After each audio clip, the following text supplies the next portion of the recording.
Bende Mataram. Cerita oleh H. Praktikto. Audiobook oleh Novel Silat. Bab 14. Wirapati segera menceritakan tentang pertemuannya dengan Sang Aji. Setelah itu ia berkata, besok, keempat musuhmu yang memukulmu datang ke lapangan. Kamu akan dihajarnya kembali. Melawan mereka bukan pekerjaan berat. Malam ini kuajarkan kau 3 jurus. Tetapi kamu kularang mendekati lapangan selama setengah bulan, sampai peristiwa pembunuhan Pringga Aguna mereda. Sang Aji mengerti maksud gurunya. Ia mengangguk kembali dan berjanji akan taat pada pesan itu. Kemudian ia dibawa ke pantai untuk menerima 3 jurus ilmu berkelahi. Sekarang, ayo berlatih, perintah Wirapati. Tiba-tiba saja ia mengkait kaki Sang Aji dan ditarik cepat. Tak ampun lagi, Sang Aji jatuh tengkurap. Ah, bentak Jaga Saradenta. Bakatmu terlalu miskin. Nada suara Jaga Saradenta terdengar sangat kecewa. Ia memang berwatak terburu nafsu dan mudah dikecewakan oleh suatu kenyataan yang tak cocok dengan otaknya. 8 tahun kami mencarimu. Masa kami kau suguhi suatu permainan lemah macam perempuan? Berdiri dan berlatihlah sungguh-sungguh. Sang Aji sebaliknya seorang anak yang mudah tersinggung. Dulu dia pernah membandel terhadap hajaran Mayor de Groote semata-mata karena harga dirinya tersinggung. Sekarang ia didamprat demikian rupa. Karuan saja bangkitlah rasa harga dirinya.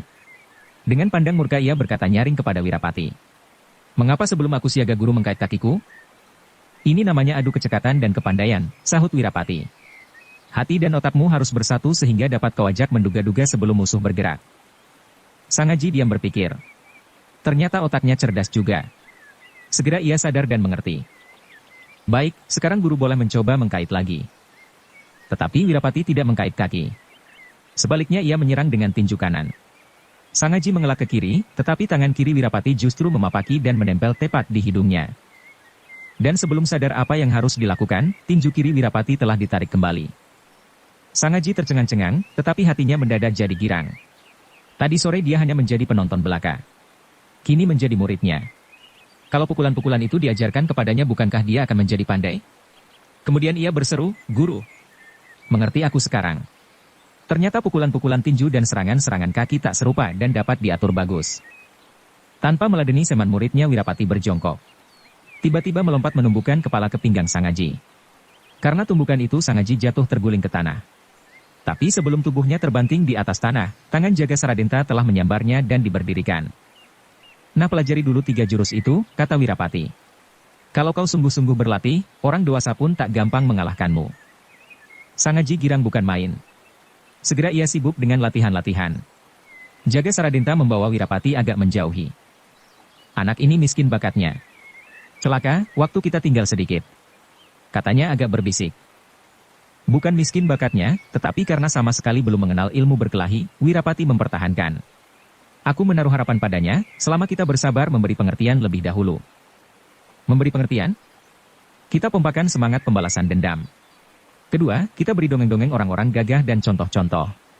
Ketiga, kita tilik terus-menerus dan kita ajak berlatih sungguh-sungguh. Kukira dalam 3-4 tahun bisa kita lihat hasilnya. Menurutmu, pembunuh ayahnya sekarang ada di Jakarta. Mengapa tak kau perlihatkan sekalian? Wirapati tertawa perlahan. Mestinya begitu. Tapi kamu bikin gara-gara. Kok aku? Lebih dahsyat. Coba, kalau tidak ada urusan iblis Pringga Aguna, kita bisa leluasa bergerak. Sekarang, mana berani kita mendekati gedung negara? Salah-salah bisa tercium penciuman Pringga Sakti yang hebat. Bukankah kita tadi saling berbentur dan bersentuh? Menilik ceritamu, pasti ilmu penciuman Pringga Sakti dapat mencium keringat adiknya. Jaga Saradenta tergugu. Kata-kata Wirapati benar. Sadarlah dia, mulai saat itu ia berada dalam pengawasan lawan. Maka sebelum tengah malam ia mengajak meninggalkan pantai.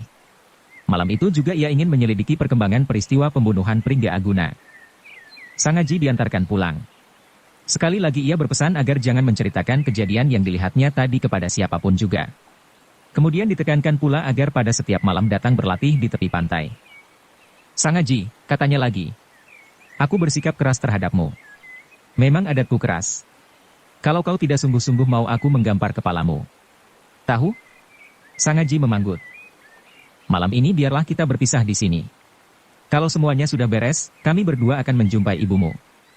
Sehabis berkata demikian Jaga Saradenta menarik lengan Wirapati meninggalkan tangsi. Dia pun sebenarnya agak segan menghampiri tangsi. Tetapi Sang Haji jadi tercengang.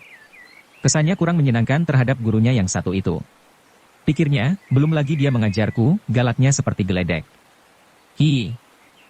Sang Haji mengawasi kepergiannya si guru galak sampai tubuhnya lenyap di telan tirai malam. Kemudian dengan kepala menunduk memasuki tangsi. Waktu itu sudah tengah malam.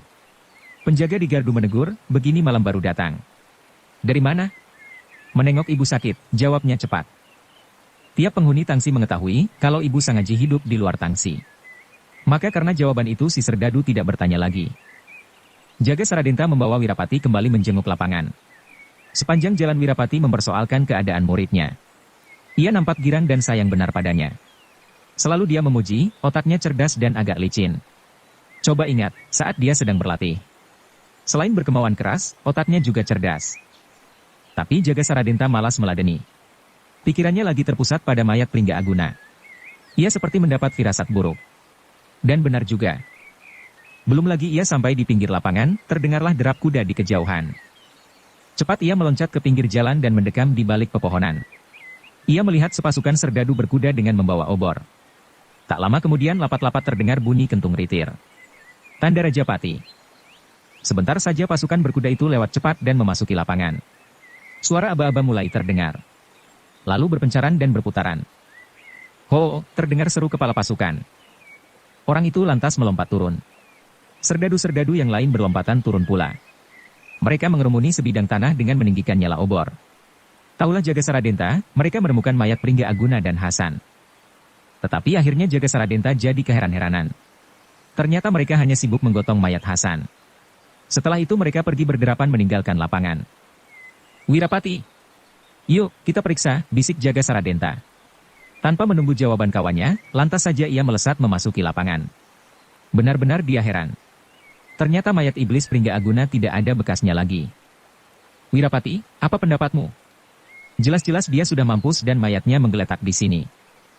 Kenapa sekarang hilang lenyap seperti ditelan bumi? Apa kamu pernah mendengar kabar, kalau dia bisa hidup kembali sesudah terang-terangan mampus? Sahut Wirapati dingin. Tidak. Mustahil dia bisa hidup kembali. Dulu dia pernah dilukai gurumu. Menurut ukuran manusia dia bisa rontok tulang rusuknya. Ternyata dia hidup segar kembali, tetapi karena pertolongan guruku. Lagi pula, waktu itu aku melihat dia bisa lari cepat. Lain halnya dengan malam ini. Napasnya sudah habis ludes. Masa dia bisa menyembunyikan napas? Jika begitu mungkin dia tadi belum mampus. Mungkin pula kakaknya telah datang menyingkirkan mayatnya. Kenapa kamu bisa berpikir begitu? Iblis itu pasti mempunyai harga diri terlalu tinggi. Kalau orang sampai mendengar di antara mereka berdua ada yang mampus karena pertarungan, di manakah yang lain bisa menyembunyikan namanya? Pringga Sakti pasti berusaha menyembunyikan mayat Pringga Aguna agar tak ketahuan orang. Setelah itu dia bersiap-siap menuntut dendam. Kebetulan sekali ia melihat mayat Hasan. Ia lapor kepada kompeni agar mereka datang menyelidiki. Dengan begitu ia bisa menggunakan tenaga kompeni dalam menyelidiki dan mencari jejak si pembunuh mayat si Hasan. Ia tinggal membuntuti dari belakang. Tahu-tahu menerkam kita. Ih, sungguh bahaya, hati Jaga Saradenta menjadi ciut. Sebaliknya Wirapati malahan tertawa geli menyaksikan perangainya. Mengapa tertawa? Jaga Saradenta bersakit hati. Menurut katamu selama 40 tahun kau sibuk mencari si iblis. Sekarang dia bahkan akan mencarimu, mengapa mendadak jadi berubah sikap? Bukan aku takut pada si iblis. Tapi dia bersembunyi di belakang kekuatan kompeni. Aku mau mati bertarung melawan dia. Sebaliknya tak rela aku mati di tiang gantungan kompeni. Di alam baka sukmaku akan berkeliaran penasaran. Janganlah berkecil hati. Aku akan menemanimu jadi setan liar. Wirapati tetap menggoda. Paling penting, sekarang kita mencari keyakinan dulu, apakah si iblis Pringga Aguna benar-benar sudah mampus. Sekiranya dia hidup kembali, kesulitan kita berlipat. Kita berdua tidak ada harapan lagi buat hidup aman merdeka di kota Jakarta ini. Satu malam suntuk mereka berdua berusaha mencari mayat Pringga Aguna. Tetapi usahanya sia-sia belaka. Maklumlah, selain malam hari mereka pun tidak punya pegangan. Meskipun demikian sampai pagi hari mereka terus berputar-putar mengelilingi lapangan. Akhirnya, mereka duduk beristirahat di tepi pantai menghirup angin laut. Mereka diam. Masing-masing tenggelam dalam benaknya sendiri. Tak lama kemudian matahari benar-benar telah tersembul di langit. Seperti telah berjanji, mereka saling memandang lalu saling memberi isyarat untuk meneruskan penyelidikannya. Mereka bangkit berdiri dengan berjalan berendeng. Kembali mereka mengarah ke lapangan, mendadak Wirapati melihat percikan darah. Tak jauh dari tempat itu dilihatnya sepotong lengan menggeletak di dekat seonggok pasir. Cepat ia memberi isyarat dan dengan hati-hati menyapukan pandangannya. Kita jauhi tempat ini. Siapa tahu, ini hanyalah umpan, bisik Wirapati agak gugup. Mereka lalu meninggalkan tempat itu dengan jalan memutar. Di dekat sebatang pohon diketemukan pula sepotong kaki utuh dengan pipa celana. Jelas, itulah potongan celana Pringga Aguna. Meskipun demikian mereka masih ragu juga. Mereka berjalan lagi. Kini membelok ke kiri mengarah petak-petak hutan. Di dekat gerumbulan mereka menemukan sepotong lambung. Sekarang mereka yakin benar, kalau semua yang ditemukan adalah potongan-potongan tubuh Pringga Aguna. Wirapati segera menarik lengan Jaga Saradenta untuk meninggalkan tempat itu secepat mungkin. Mereka tak berani menggunakan ilmu berlari cepat, agar tidak menarik perhatian seseorang. Nah, apa pendapatmu? Jaga Saradenta minta pertimbangan. Siapa yang memotong mayat Pringga Aguna? Binatang buas atau teman-teman dari Jawa Barat tadi? Keduanya pasti tidak, jawab Wirapati cepat. Apa perbuatan kakaknya? Siapa lagi? Mengapa berbuat begitu? Untuk menghilangkan jejak sambil menjebak si pembunuh adiknya. Apa menurut pendapatmu kita tadi sudah masuk perangkap? Kita lihat nanti. Jaga Saradenta menyelidiki kesan muka Wirapati. Sepertinya Wirapati berbicara sungguh-sungguh. Karena kesan itu ia mulai berpikir keras. Seandainya kita telah diketahui, mengapa tak langsung menghadang? Wirapati mencoba menyangkal. Untuk membalaskan dendam adiknya, bukan pekerjaan sulit baginya. Kukira dia masih menunggu bukti-bukti yang lebih yakin lagi. Jika tidak begitu, dia akan tetap berada di sekitar kita dan berusaha membunuh kita perlahan-lahan. Atau dia akan membuat jebakan-jebakan baru, sehingga kita nanti mati sendiri karena ketakutan.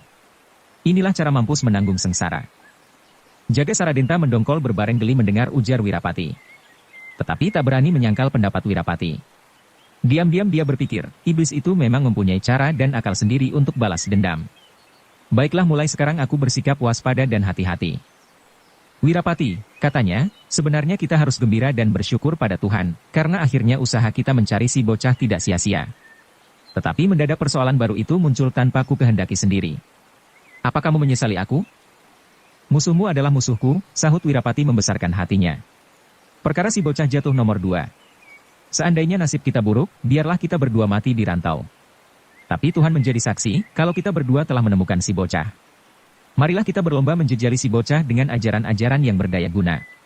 Seandainya kita mati di tengah jalan, setidak-tidaknya si bocah pernah menjadi murid kita berdua. Wirapati, tak kukira kamu berhati jantan seperti gurumu.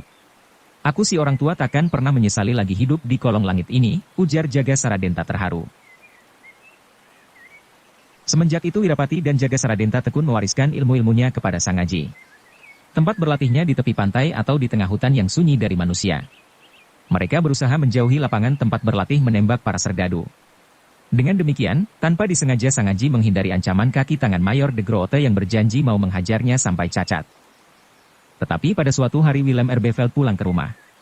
Segera ia mendesak agar Sang Aji berlatih memahirkan menembak pistol. Dia merencanakan mau menurunkan ilmunya menembak mahir dengan senapan. Terpaksalah Sang Aji minta izin kedua gurunya untuk membagi waktu. Pada pagi hari dia bersekolah berbahasa Belanda. Sore hari berlatih menembak dengan pistol. Dan pada malam hari menghadang kedua gurunya di tepi pantai atau tempat-tempat pertemuan yang telah ditentukan. Rukmini telah mengetahui tentang adanya Wirapati dan Jaga Saradenta. Pernah dia bertemu, berbicara dan berunding. Untuk mata pencarian hidup, Rukmini sanggup memikulnya dengan berjualan. Jaga Saradenta masih mempunyai sisa bekal hidup. Meskipun tidak berjumlah banyak, cukuplah buat modal pengukir waktu. Syahdan, pada suatu sore tatkala Sang Aji sedang sibuk berlatih menembak pistol, datanglah seorang gadis tanggung. Dialah si Soni, gadis Indo yang pernah dikenal Wirapati sewaktu rombongan utusan dari Yogyakarta datang ke Jakarta. Hai, tegurnya. Sejak kapan kau berlatih menembak? Sang Aji tak berprasangka buruk padanya. Memang pada saat tertentu banyak anak-anak tanggung datang menonton dan mengagumi. Hanya saja ia heran mendapat pesan pandangan si gadis. Soni ternyata seorang gadis tanggung yang sedang mekar.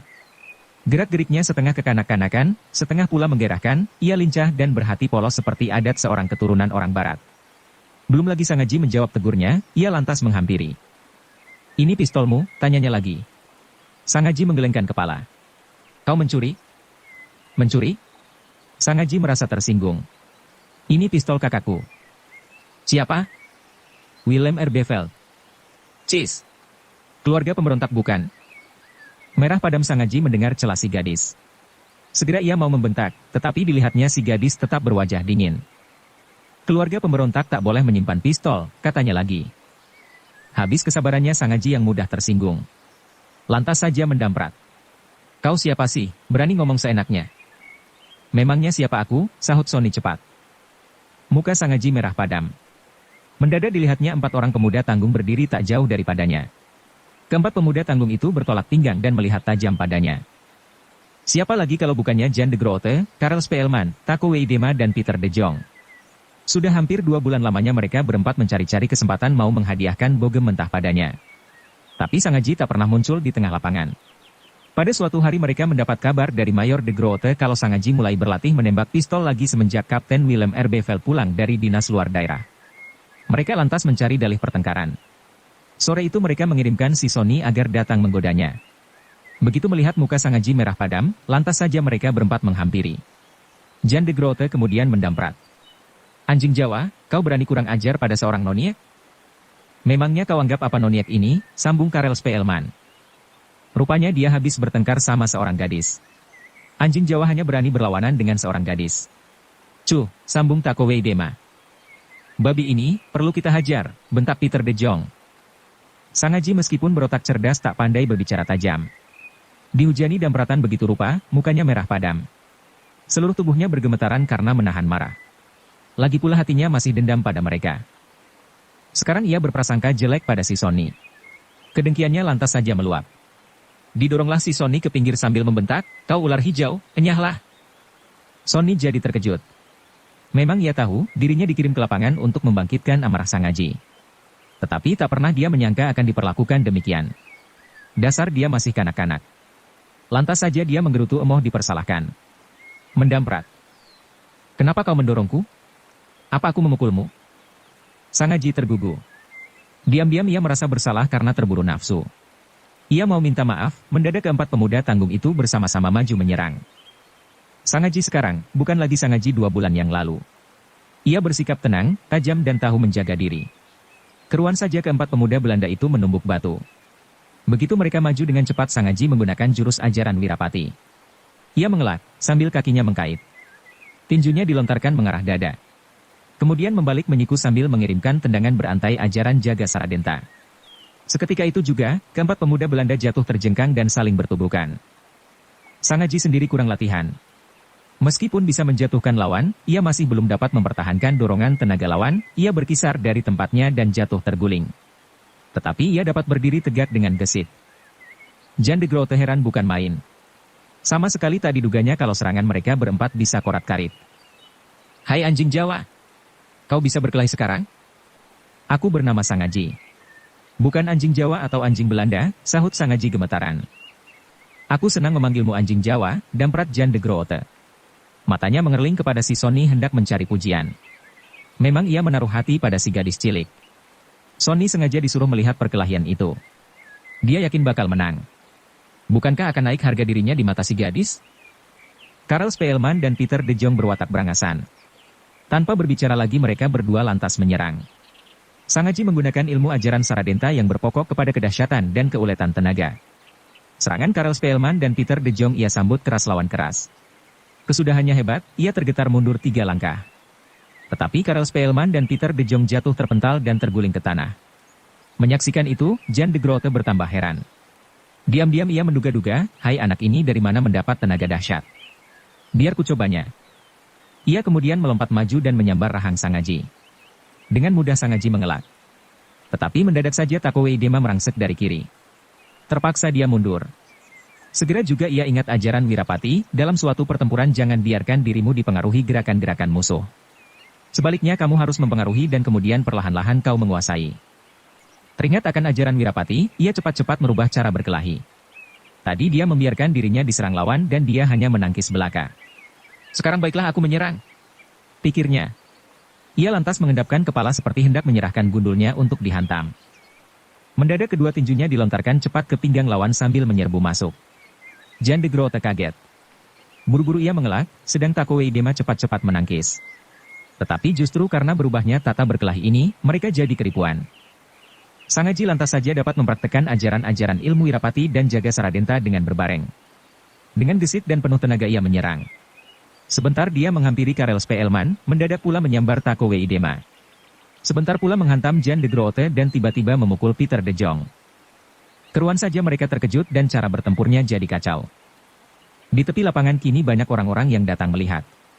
Mereka bersikap diam. Penduduk kota sudah barang tentu memihak kepada Sangaji karena rasa kebangsaannya. Tetapi serdadu-serdadu Belanda yang sedang berlatih menembak, memihak sebaliknya. Mereka heran juga menyaksikan kegesitan si anak bumi putra. Makin lama makin seru perkelahian itu. Masing-masing tak sudi memberi hati. Mereka mengerahkan tenaga dan segenap perhatiannya, Sangaji nampak bahkan makin tenang dan mantap. Semua ajaran-ajaran gurunya meskipun masih sederhana, berkelebatan tiada henti di ruang benaknya. Kini, ia telah dapat mengenai tubuh lawan dengan benturan-benturan dahsyat. Ia meloncat gesit berpindah tempat. Lambat laun dapat meresapi ilmu kegesitan Wirapati. Tetapi keempat pemuda Belanda itu, bagaimana mau mengaku kalah? Pertama, mereka merasa berumur lebih dewasa. Kedua, ditonton seorang gadis mungil yang menggairahkan. Meskipun cara berkelahi mereka tak teratur, namun cukup bernafsu dan sungguh-sungguh. Melihat kenyataan itu Sangaji kini bersikap hati-hati. Ia berlaku sabar, tetapi bukan kendor. Kecepatan tetap dipertahankan, begitu juga kekerasannya.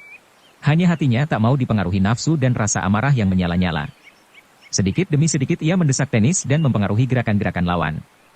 Jurus-jurus yang dimainkan tak lebih dari 30 jurus. Tetapi selalu diulang dan dicampur baur serta disesuaikan. Untung, lawannya bukan termasuk barisan pendekar. Seumpama begitu, sudah lama dia bisa dikalahkan. Jan de Grote yang memimpin ketiga kawannya mulai heran dan berkecil hati. Semua serangannya dilakukan dengan sungguh-sungguh, tapi selalu meleset luput.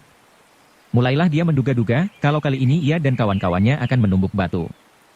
Karena ragu gerakannya mulai ayal. Sangaji bermata tajam. Begitu melihat gerakan Jan de Grote jadi lemah, segera ia melontarkan pukulan telat. Gugup Jan de Grote mencoba menangkap gempuran itu.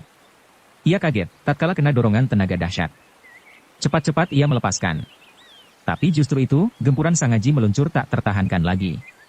Dadanya kena benturan dan seketika itu juga ia berbatuk-batuk sesak. Rasanya seperti nyaris meledak. Kawan-kawannya terkejut. Mereka lalu merangsek maju untuk melindungi. Sangaji sebaliknya sudah mendapat kepercayaan. Ia mulai menyerang lagi dan mempengaruhi mereka dengan gerakan-gerakan gesit. Benar saja Karel Spellman, Tako Weidema dan Peter de Jong jadi keripuhan. Mereka menangkis dan menyerang tanpa pegangan. Gerakannya kacau dan membabi buta. Sangaji kegirangan. Diam-diam ia mengubah cara berkelahinya. Kini hendak mempraktekkan ajaran jaga Saradenta. Ia menangkap lengan lawan dan memijit urat nadi. Kemudian ia menyikul lawan yang lain. Setelah itu tangan kanannya menyambar tenggorokan lawan yang merangsek dari sebelah kanan. Fatal akibatnya. Mereka mengerang kesakitan. Kemudian dengan meram, mereka menyerang kalang kabut. Tak peduli Sangaji lebih unggul dalam tata berkelahi, tetapi demikian tak urung pundaknya kena terhajar. Sangaji kaget. Pundaknya terasa sakit. Terpaksa ia menggulingkan diri sambil berpikir, kalau begini terus-menerus mana bisa aku mengalahkan mereka. Lebih baik kutangkap salah seorang dari mereka. Lalu ia mengarah kepada Jan de Grote yang masih berbatuk-batuk. Cepat ia menyerang dan menangkap lengannya. Urat nadinya segera dipijitnya. Sedang tangan kanannya mencekik leher. Kalau kalian tidak mengaku kalah, akan kucekik temanmu ini, ancamnya. Besar juga pengaruh ancaman Sangaji. Karel Spellman, Tako Weidema dan Peter de Jong sesungguhnya hanya menjadi pembantu Jan de Grote. Melihat Jan de Grote bisa ditangkap Sangaji, hatinya jadi kecut. Untung, waktu itu di pinggir jalan nampaklah seorang laki-laki tegap duduk di atas pelana kuda. Dialah Willem Erbeveld. Dia sudah berada di situ beberapa waktu menyaksikan perkelahian mereka. Ia heran, menyaksikan Sangaji sanggup melawan 4 orang lawan yang jauh lebih besar daripadanya. Diam-diam ia berpikir, anak ini pandai berkelahi. Dari manakah dia memperoleh kepandaian itu? Tatkala melihat Sangaji hendak mencekik lawan, segera ia menghampiri dan membentak pemuda-pemuda Belanda. Hai! Mengapa kalian mengkerubut seorang bocah? Karel Spellman, Tako Weidema dan Peter de Jong tak kepalang kagetnya melihat datangnya Willem Erbeveld. Sangaji pun tak terkecuali. Tetapi ia bergirang hati. Segera ia melepaskan Jan de Grote dan berkata mengadu. Mereka datang dan lantas saja menyerang. 2 bulan yang lalu aku dikerubut mereka berempat. Aku diseret dan dilemparkan ke parit. Apa perkaranya? Mereka pasti perintah Major de Grote. Tulu Major te Grote merampas pistol ini. Willem Erbeveld lantas saja dapat mengerti persoalannya. Bersambung ke bab 15. Dukung kami dengan subscribe, follow, like, komen dan share. Terima kasih.